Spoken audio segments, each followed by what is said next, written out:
Hey guys, welcome back to my channel. My name is KitCree, aka Kit, and today I look a little bit different now. This is because my old main outfit didn't look anything like how I normally do in game, so I decided to kind of switch it up a little bit. It still looks like me, but now whenever I wear a different outfit in game, you can still kind of recognize me because I usually have the bow in my hair and this face rather than the old face I used to have. So yeah, I just thought I should clear that up, and then regardless of that, today I'm going to be teaching you guys how to use tubes in Rec Room. It's very simple, and there's just a few settings. I'll explain them all to you. The majority of things that are made by players in Rec Room are made with tube. Now, obviously, you can use things like cubes and shapes, but more advanced players use tube. So yeah, let's get right into the video. So when you pull out your maker pen, it might not look exactly like this for the shapes just because this is a room with beta content. Basically, tubes normally will be right where the little cube thing is, but just for the sake of this video, tube is right here. Next, you're going to want to go to tools, and I'm going to be going over all the settings right here. Now, it's only about 3 things, so this should be pretty simple. You should get the gist of it, but it can make a lot of different shapes, which is very fun. Let's get right into tube radius. Okay, so tube radius is going to be basically, this is the most simple thing. It's just going to be how big your tube is. Obviously, you can just hit scale and then scale your tube down. But just for when you're actually making it, you're going to want to choose whatever size is good for you. Now, let's turn off snapping. Tube radius 0.01 is going to be very small. Tube radius 0.02 is going to be a little bit larger, and so on. It can get very big. So let's go all the way up to 1. And you can see in the background, obviously, this is very big. Now, that's the most simple settings for radius. I'm just going to do 0.04 for the sake of this video because it's not too big, but it gives you a decent measure of just what we're doing. Okay, so next thing we're going to do is tube height scale. I'm going to go through these a little bit quick just because it's not that difficult to learn. Tube height scale is basically how big you want it to be. So if I'm making a square out of tube, do I want it to be a square, or do I want it to be half of a square, or do I want it to be 1/10 of a square?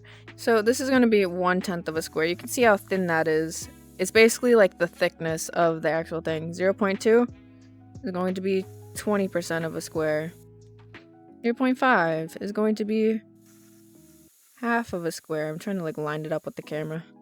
This is like not very efficient at all, but that's okay. And then 0.75% of a square. And then we have 1 full square. You see how that makes a full square? It's basically that. It's just how thin you want your object to be. Okay, so tube faucets is basically how many sides that you want your object to have. But basically, if you click 3, it's going to be a triangle. If you click 4, it's going to be a square, and so on. If you click 5, it's going to have 5 sides. If you click 6, it's going to have 6 sides. And then if you click 10, I don't know why they don't include an 8 there, but it's fine. If you click 10, you're going to have 10 sides. Now, what if you want your thing to be rounded? What if you want to make a circle? I don't want to make any of these. What you can do is hit 10 and then click smooth tubes. Now, smooth tubes is going to make things rounded.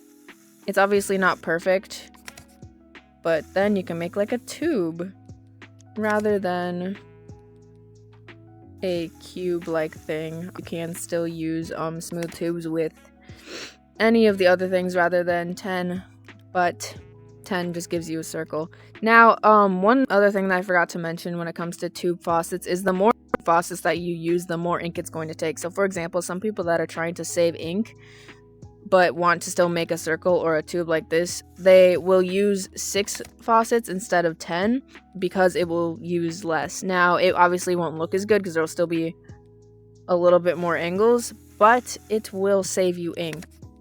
So now that we already went through smooth tubes, I'm going to leave that on, and then we're going to go through tube analog mode. Now, me personally, I like to use raw. I've never used brush in my life just because I feel like raw gives you more control.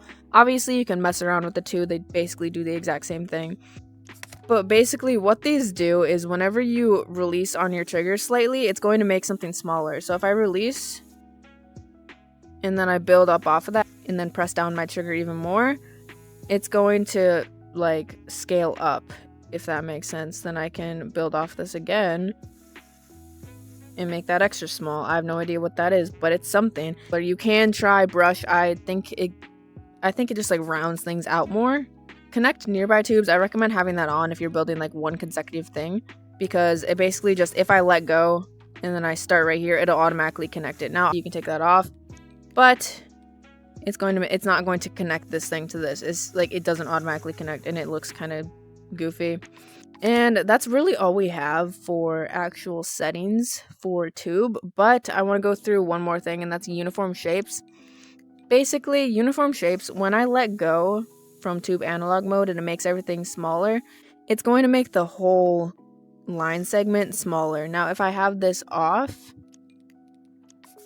I can draw, and as I'm drawing I can make it go bigger and smaller quicker. Now it depends on what I'm building or if I will actually use this or not. Usually I'll just leave uniform shapes on, but it does take a little bit more time, but it looks better in the end.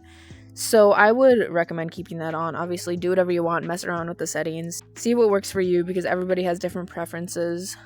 Another useful thing to know about tube is the fact that you can hit edit and then edit your object and then move the actual points in the thing. So for example, I can grab this now and I can move it around.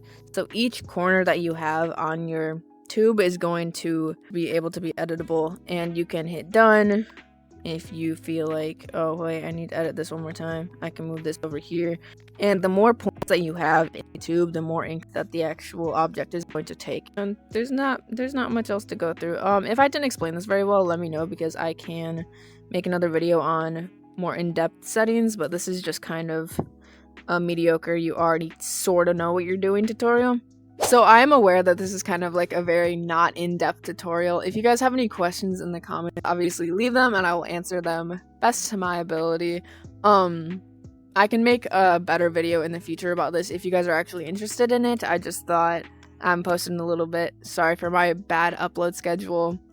But yeah, I hope you guys learned at least a little bit of something. I hope it helped a little bit. Sorry for this being a little bit messy. I hope you guys have an amazing day, and I will see you in the next video whenever I decide to post again. Bye!